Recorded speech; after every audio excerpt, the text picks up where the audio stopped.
میرے حبیب کی مانتا ہے، وہ رب العالمین کی مانتا ہے۔ محمد فرقم بین الناس، سرور کائنات وہ ہستی ہیں جو لوگوں کے درمیان حق اور باطل میں فرق کرنے والے ہیں، ہدایت اور ضلالت میں فرق کرنے والے ہیں۔ سرور کائنات وہ ہستی ہے جو کائنات کے مابین فاروق بن کے آپ تشریف لائے۔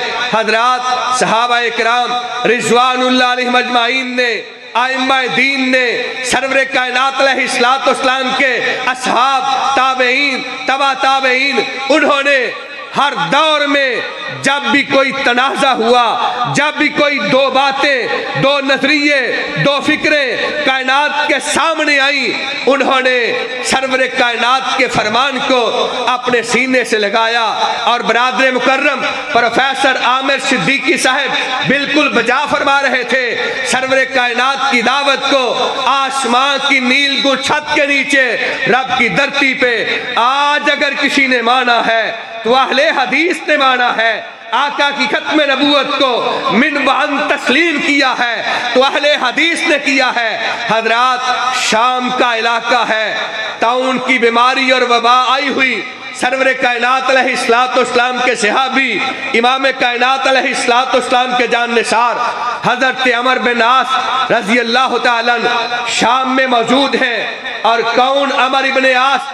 امام کائنات ارشاد فرماتے ہیں، عمر اقضِ بینہما، دو لوگ آئے، کہا ان کے مابین فیصلہ کر دو، ان کے تنازع، ان کے جھگڑا اور لڑائی کا آپ ڈسیژن فرما دیں۔ حضرت عمر بن عاص کہتے ہیں، اللہ کے پیارے حبیب علیہ السلام، انت اولا، آپ ان کے مابین فیصلہ کرنے والے، آپ فیصل ہیں، آپ حکم ہیں، آپ چیف جسٹس ہیں، آپ قاضی القضات ہیں۔ آپ کی بابت اللہ رب العزت نے ارشاد فرمایا، فلا وربک لا یؤمنون حتی یحکموک فیما شجر بینہم ثم لا یجدوا فی انفسہم حرجا مما قضیت ویسلموا تسلیما۔ آپ فیصلہ کیجئے۔ سرور کائنات فرماتے ہیں، ہاں ہاں مجھے رب نے حکم بنایا ہے، مجھے رب نے فیصل بنایا ہے، اللہ تعالیٰ نے مجھے ثالث بنایا ہے، مگر میں اللہ کا رسول تجھے حکم دیتا ہوں، اپنا اختیار تمہیں تفویض کرتا ہوں، آپ فیصلہ کیجئے۔ حضرت عمر بن عاص رضی اللہ تعالیٰ نے فیصلہ کیا۔ سرور کائنات بڑے خوش ہوئے، آپ بڑے راضی ہوئے۔ وہ عمر بن عاص ہے، طاعون کی وبا اور بیماری آئی ہوئی، شام کا علاقہ ہے۔ لوگوں نے سوال کیا، اللہ کے پیارے حبیب کے صحابی جناب عمر بن عاص رضی اللہ تعالیٰ ہمیں رہنمائی فرما دیجئے، یہ طاعون کی بیماری آئی ہوئی، ہمیں کیا کرنا چاہیے؟ حضرت عمر بن عاص فرماتے ہیں، اس حوالہ سے میرے دل و دماغ میں، میری سماعت اور ذہن میں کوئی ایسا فرمان نبوی نہیں ہے جس سے میں آپ کی رہنمائی کر سکوں۔ یہ اللہ کا عذاب ہے، یہ وبا ہے، یہ بیماری ہے، لوگ موت کے منہ میں جا رہے ہیں۔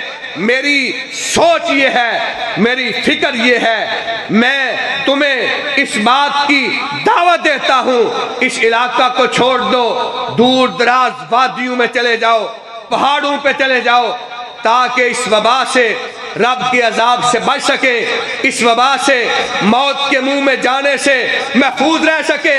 حضرت عمر بن عاص نے اپنی رائے کے ساتھ، اپنی سوچ کے ساتھ، اپنے ذہن کے ساتھ، قیاس کے ساتھ فیصلہ کر دیا۔ اللہ کے پیارے حبیب علیہ السلام کے دوسرے صحابی حضرت معاذ بن جبل رضی اللہ تعالیٰ وہ بھی تشریف فرما ہے۔ حضرت معاذ کو پتا چلا، کہا عمر یہ فیصلہ کس طرح کر رہے ہو؟ آپ کے پاس دلیل کیا ہے؟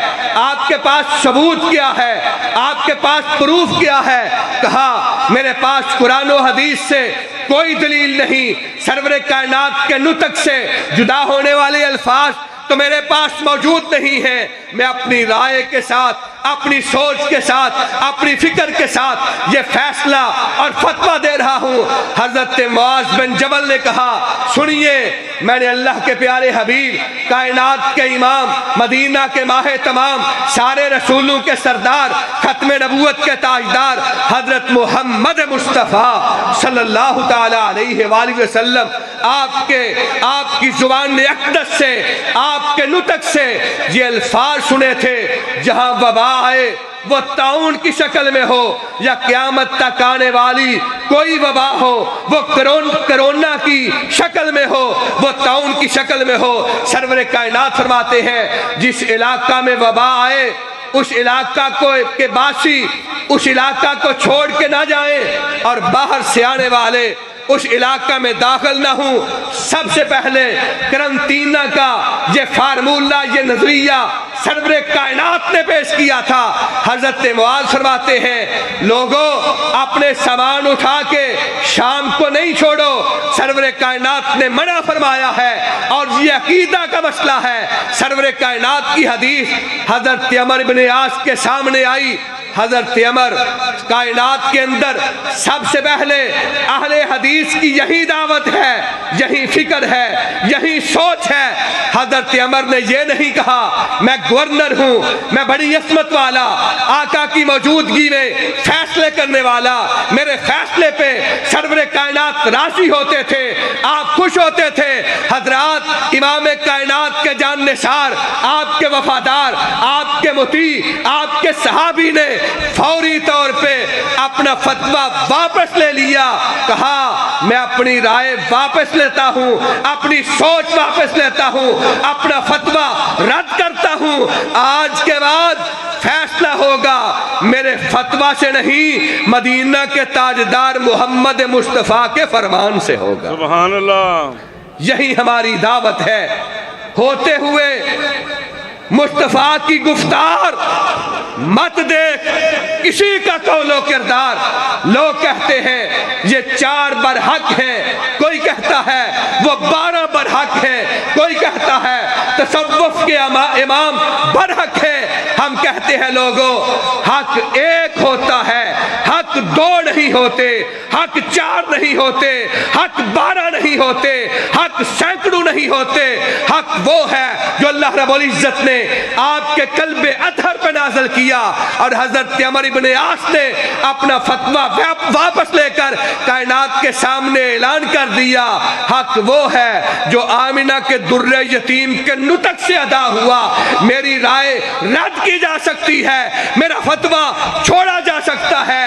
ایک ہی ہستی ہے، وہ آمنہ کے لال کی ہستی ہے، جن کی اللہ رب العزت آسمان سے رہنمائی فرماتے ہیں وَالنَّجْمِ إِذَا هَوَىٰ مَا ضَلَّ صَاحِبُكُمْ وَمَا غَوَىٰ وَمَا يَنطِقُ عَنِ الْهَوَىٰ إِنْ هُوَ إِلَّا وَحْيٌ يُوحَىٰ۔ کہا میں اپنے فتوے کو چھوڑتا ہوں، سرور کائنات کے فرمان کو اپنے سینے سے لگاتا ہوں۔ حضرات حضرت حسن بصری رحمہ اللہ تعالی عظیم وقت کے امام ہیں، اور ایسے تابعی جنہوں نے سرور کائنات کے 200 صحابہ سے علم حاصل کیا ہے، 200 صحابہ کی شاگردی کی ہے، صحابہ کے سامنے زانوِ تلمذ کو طے کیا ہے۔ ایک ادارہ میں گئے، ایک دینی محفل میں گئے، مرکز توحید کے پروگرام میں تشریف فرما ہے، توحید و سنت کی دعوت کی بزم میں بیٹھے ہوئے ہیں۔ اللہ کے پیارے حبیب علیہ السلام کے فرامین لوگوں کی جولیوں کی زینت بنا رہے ہیں۔ سوال کرنے والے نے سوال کیا امام صاحب ایک مسئلہ بتائیے، 2 بندے ہیں، نماز ادا کرنی ہے، جماعت کروانا چاہتے ہیں، ہمیں بتائیے امام دائیں کھڑا ہوگا یا امام بائیں کھڑا ہوگا؟ حضرت حسن بصری رحمت اللہ تعالی علیہ فرماتے ہیں سوال کرنے والوں، میں نے ضمن میں امام کائنات کی کوئی حدیث نہ پڑھی ہے نہ سنی ہے۔ اللہ کے پیارے حبیب علیہ السلام ہمیشہ اپنی دائیں جانب کو پسند کرتے تھے۔ یحب التیمن، سرور کائنات اپنی دائیں سائیڈ سے ہر کام کو دائیں سائیڈ سے شروع کرتے، آپ دائیں ہاتھ کو پسند کرتے۔ اس لیے میری رائے یہ ہے، میری سوچ یہ ہے، میری فکر یہ ہے، میرا قیاس یہ ہے، امام دائیں طرف کھڑا ہوگا، مقتدی بائیں طرف کھڑا ہوگا۔ یہ اعلان کیا، یہ فتویٰ دیا، یہ مسئلہ بتا دیا۔ حضرات اس طرح مرکز توحید میں جس طرح اجتماع سجا ہوا، اسی طرح حد نظر تک اجتماع ہے۔ خواتین بھی ہیں، حضرات بھی ہیں، مرد بھی ہیں، پیر و جوان بھی ہیں۔ سرور کائنات علیہ السلام کے زمانہ کے متصل زمانہ ہے۔ خواتین کی طرف سے ایک آواز بلند ہوئی، کہا امام حسن بصری آپ کہہ رہے ہیں امام دائیں طرف کھڑا ہوگا، جبکہ اللہ کے پیارے رسول کی حدیث مبارکہ ہے۔ میں نے اپنی سماعت کے ساتھ آقا کی حدیث کو سنا۔ سرور کائنات فرماتے ہیں جب دو لوگ ہوں گے جماعت کروائیں گے، امام بائیں جانب کھڑا ہوگا، مقتدی دائیں جانب کھڑا ہوگا۔ حضرات حضرت امام حسن بصری رحمہ اللہ تعالی یہ نہیں کہا میں وقت کا امام ہوں، یہ نہیں کہا میں وقت کا محدث ہوں، یہ نہیں کہا میں 200 صحابہ کا شاگرد ہوں۔ فوری طور پہ اپنا فتویٰ واپس لے لیا، کہا اللہ کے پیارے حبیب کا فرمان آ گیا، میری سماعت سے ٹکرایا۔ سن لیجئے، آج کے بعد حسن بصری کے فتویٰ پہ عمل نہیں ہوگا، عمل ہوگا تو آمنہ کے لال مکہ کے در یتیم کی حدیث کے مطابق عمل ہوگا۔ حضرات یہی مسلک اہل حدیث ہے۔ حضرت فاروق اعظم رضی اللہ تعالیٰ ان کا دور خلافت ہے۔ حضرت فاروق اعظم نے ایک آرڈیننس جاری کیا۔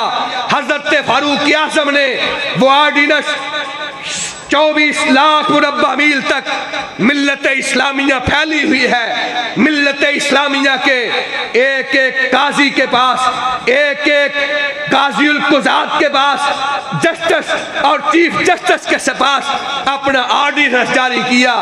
سرور کائنات علیہ السلام کی حدیث مبارکہ ہے، لوگوں اگر کسی کا ہاتھ کاٹ دیا جائے اس کے ہاتھ کی دیت 50 اونٹ ہے۔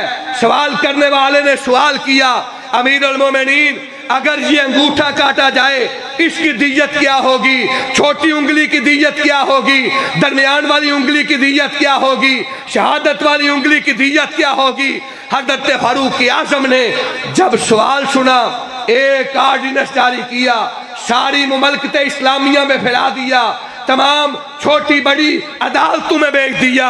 آرڈیننس کیا ہے کہ سرور کائنات کی حدیث مبارکہ ہاتھ کے ضمن میں میرے سامنے موجود ہے، اگر کسی کا ہاتھ کاٹا جائے، ہاتھ کو توڑا جائے، قصاص کے طور پہ اس سے 50 اونٹوں کی دیت لی جائے گی۔ سن لیجئے، یہ انگوٹھا طاقت میں زیادہ ہے، توانائی میں زیادہ ہے، اگر کسی کا انگوٹھا کاٹ دیا جائے، اس انگوٹھے کو توڑ دیا جائے، اس کی دیت 15 اونٹ ہوگی۔ شہادت والی انگلی اس کو کاٹ دیا جائے، اس کی دیت 10 اونٹ ہوگی۔ درمیان والی انگلی کو توڑ دیا جائے، کاٹ دیا جائے، اس کی دیت بھی 10 اونٹ ہوگی۔ یہ چھوٹی انگلی اس کو اگر کاٹ دیا جائے، توڑ دیا جائے، اس کی دیت 9 اونٹ ہوگی، اور سب سے چھوٹی انگلی اس کی دیت 6 اونٹ ہوگی۔ 15 10 10 9 اور 6 کیلکولیشن کیجئے کتنے اونٹ بنتے ہیں؟ یہ پورے 50 اونٹ ہیں۔ حضرت فاروق اعظم نے یہ فتویٰ جاری کر دیا۔ حضرات مصر کی عدالت ہے، مصر کے قاضی القضات کے پاس حضرت عوف بن مالک رضی اللہ تعالیٰ وہ بیٹھے ہوئے ہیں۔ کیا دیکھا؟ قاضی صاحب آرڈیننس پڑھ رہے ہیں، حضرت فاروق اعظم کے سگنیچر ہیں، فاروق اعظم کی مہر ہے، عدالت دور فاروقی ہے، عدالت میں آرڈیننس آ گیا، عدالت میں فتویٰ آ گیا۔ حضرت عوف کہتے ہیں قاضی صاحب ذرا ٹھہر جائیے، مجھے امیر المومنین سے بات کر لینے دیجئے، مجھے خلیفۃ المسلمین سے یہ مسئلہ پوچھ لینے دیجئے۔ اپنی سواری پہ سوار ہوئے،